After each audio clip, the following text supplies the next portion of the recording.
സിനിമയിലെ ചില കശ്മലന്മാർ ചെയ്ത പ്രവൃത്തികളാണ്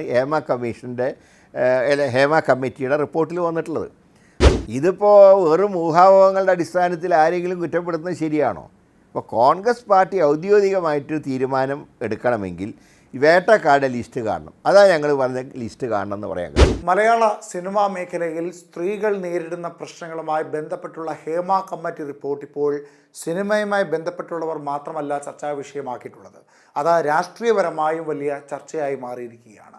അതിന് പ്രധാന കാരണം ഇടതുപക്ഷ സർക്കാരിലെ 2 പ്രധാന MLA മാർ, ഒരു മന്ത്രിയും ഒരു MLA-യും ഈ വിഷയത്തിൽ ആരോപണ വിധേയരായിട്ടുണ്ട് എന്നുള്ളതാണ്.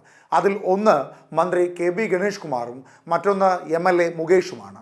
ഇതിൽ മന്ത്രി KB ഗണേഷ് കുമാറിനെ പ്രത്യക്ഷമായ രീതിയിലല്ലാതെ പരോക്ഷമായ രീതിയിൽ ഹേമ കമ്മിറ്റി റിപ്പോർട്ടിൽ പരാമർശിച്ചിട്ടുണ്ട്.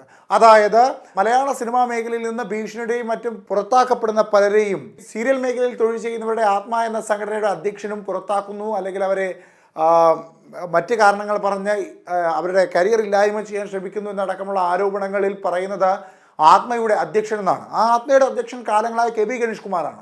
അങ്ങനെ പറയാതെ പറയുക തന്നെ ചെയ്യുന്നു KB ഗണേഷ് കുമാർ ഇത്തരത്തിൽ പവർ ഗ്രൂപ്പിൻ്റെ ഭാഗമായി പ്രവർത്തിക്കുന്നുവെന്നും ഇത്തരത്തിൽ പല വാർത്തകളും പുറത്തു വരുമ്പോഴാണ് സർക്കാരിനുള്ളിൽ ഇത് വലിയ ചർച്ചാ വിഷയമാകുന്നത്.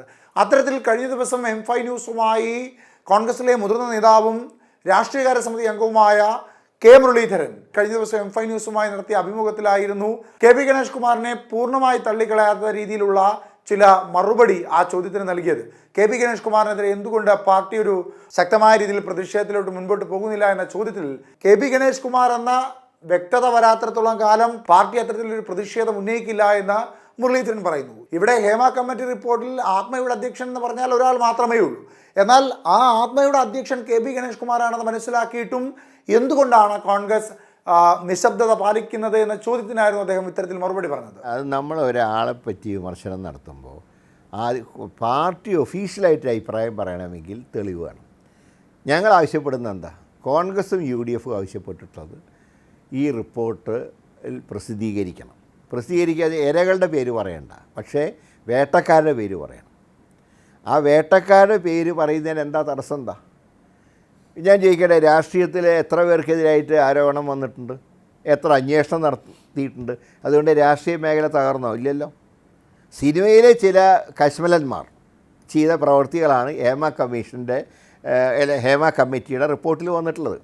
ആ റിപ്പോർട്ട് പ്രസിദ്ധീകരിക്കുന്നതിന് എന്താ കുഴപ്പം? ഞാൻ പറഞ്ഞു ഇരകളുടെ പേര് പറയണ്ട, പക്ഷേ വേട്ടക്കാരുടെ പേര് പറയണം. വേട്ടക്കാരുടെ പേര് കണ്ടാൽ മാത്രമല്ല ഇന്നാളുണ്ട് നമുക്ക് പറയാൻ പറ്റൂ. ഇതിപ്പോൾ വെറും ഊഹാപോഹങ്ങളുടെ അടിസ്ഥാനത്തിൽ ആരെങ്കിലും കുറ്റപ്പെടുത്തുന്നത് ശരിയാണോ? ഇപ്പോൾ കോൺഗ്രസ് പാർട്ടി ഔദ്യോഗികമായിട്ട് തീരുമാനം എടുക്കണമെങ്കിൽ വേട്ടക്കാരുടെ ലിസ്റ്റ് കാണണം. അതാണ് ഞങ്ങൾ പറഞ്ഞ ലിസ്റ്റ് കാണണം എന്ന് പറയാൻ കാരണം. അത് അവർക്ക് കോടതിയെ സമീപിക്കാമല്ലോ. പാർട്ടിക്ക് അത് എടുക്കാൻ പറ്റില്ല. പാർട്ടിക്ക് ഊഹാപോഹങ്ങളുടെ അടിസ്ഥാനത്തിൽ പാർട്ടിക്ക് നീങ്ങാൻ കഴിയില്ല. പാർട്ടി പറയുന്നത് ഈ ലിസ്റ്റ് പ്രസിദ്ധീകരിക്കണം, വേട്ടക്കാരുടെ പേര് പുറത്തു വിടണം.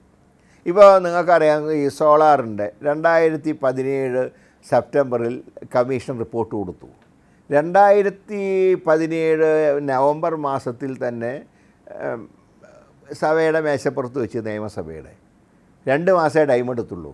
ഇത് 4.5 കൊല്ലം അടയിരുന്നു. അവസാനം കോടതിയിൽ പോയിട്ട് രക്ഷയില്ല എന്ന് കണ്ടപ്പോഴാണ് സർക്കാർ റിപ്പോർട്ടിൻ്റെ പ്രധാന ഭാഗങ്ങൾ പൊതിഞ്ഞു വെച്ച് പ്രസിദ്ധീകരിക്കാൻ വേണ്ടി റിപ്പോർട്ട് പ്രസിദ്ധീകരിച്ചത്. ഞാൻ പറയുന്നത് ആ റിപ്പോർട്ട് പൂർണ്ണമല്ല. ഇരകളുടെ പേര് മാത്രം നിങ്ങൾ പൊതിഞ്ഞു വെച്ചോ, കാരണം ഇരകൾക്ക് പ്രൊട്ടക്ഷൻ ഉണ്ട്. പക്ഷേ വേട്ടക്കാരുടെ പേരുകൾ എന്ത് നിയമ നടപടി എടുത്താലും ശരി അത് പുറത്തു വരണം. ഹേമ കമ്മിറ്റി റിപ്പോർട്ടിലെ പേരുകൾ പുറത്തു വരണം. പുറത്തു വന്ന് പിന്നെ എങ്ങനെ നീങ്ങണം എന്നുള്ള അപ്പോൾ ആലോചിക്കാം. പക്ഷേ ആദ്യം വില്ലന്മാരാരാണ് എന്ന് അറിയണം. അല്ലെങ്കിൽ സംശയം എന്താണെന്ന് പറഞ്ഞാൽ എല്ലാവരെയും ജനം സംശയിക്കും. നാളെ ഓരോരുത്തരും ഓരോ പേര് പറയാൻ തുടങ്ങും. ഈ തെറ്റ് ചെയ്യുന്ന വിദ്വാൻമാരുടെ പേര് പുറത്തു വന്നില്ലെങ്കിൽ മാന്യന്മാരും സംശയിക്കപ്പെടും. അപ്പം അതുകൊണ്ടാണ് പറയുന്നത് ഇത് പ്രസിദ്ധീകരിക്കണം. അതിനൊരു നിയമ തടസ്സവുമില്ല. ഒരു കോടതിയും വേട്ടക്കാരുടെ പേര് പുറത്തു പറയുന്നതിനെതിരല്ല. ഇരകളുടെ പേര് പറയാൻ പാടില്ല. ഹേമ കമ്മിറ്റി റിപ്പോർട്ടിൽ അത് തന്നെയാണ് പറഞ്ഞിട്ടുള്ളത്. പിന്നെ എന്തിനാണ് ആരെ ഭയപ്പെടാനാണ്, ആരെ രക്ഷിക്കാനാണ് സർക്കാർ ഇങ്ങനെ ചെയ്യുന്ന? നാട്ടുകാർക്ക് സംശയമുണ്ട്, ജനത്തിന് സംശയമുണ്ട്. ഏതായാലും ഹൈക്കോടതി ഇടപെട്ടിട്ടുണ്ട്. ഹൈക്കോടതിയിൽ പ്രതീക്ഷയുണ്ട്. ഹൈക്കോടതി പറഞ്ഞിട്ടുള്ള പൊതിഞ്ഞ് വെച്ച ഭാഗങ്ങളും അവരെ കാണിക്കാൻ പറഞ്ഞിട്ടുണ്ട്. അപ്പോൾ നല്ലൊരു ലക്ഷണമാണ്. ഇപ്പോൾ ഏതായാലും മിണ്ടാതിരിക്കുന്ന അമ്മയും അമ്മാവനൊക്കെ ഇപ്പോൾ രംഗത്ത് വരാൻ തുടങ്ങിയല്ലോ. അപ്പോൾ ഞാൻ അത്ഭുതപ്പെടുകയാണ്. എന്താണ് ഈ സംഘടനകൾ, താരസംഘടനകൾ എന്ന് പറയുമ്പോൾ വെറും ജീവനക്കാർ, അതായത് താരങ്ങൾക്ക് ഈ സിനിമയിൽ നിന്ന് മാറുന്നവർക്ക് പെൻഷൻ കൊടുക്കാൻ വേണ്ടി മാത്രമാണോ ഈ സംഘടന? ഇവരെന്താ വായ തുറക്കാത്തത്? എന്താ അത്? ഇന്നാണ് ഇത്രയും ബഹളം ഉണ്ടായിട്ട് അമ്മ എന്താ ചെയ്യുന്നത് നാട്ടുകാർ ചോദിക്കാൻ തുടങ്ങി. അപ്പോഴാണ് ഇന്ന് ഓൺലൈൻ യോഗം ചേരുന്നത്. അതെ, ഇത് ഇത്രയും വലിയ റിപ്പോർട്ട് അവരുടെ ഫീൽഡിലുള്ള വില്ലന്മാരെ രംഗത്ത് കൊണ്ടുവരേണ്ട അവരുടെ കൂടെ ആവശ്യമല്ലേ?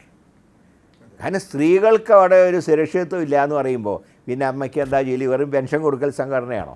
അല്ലല്ലോ.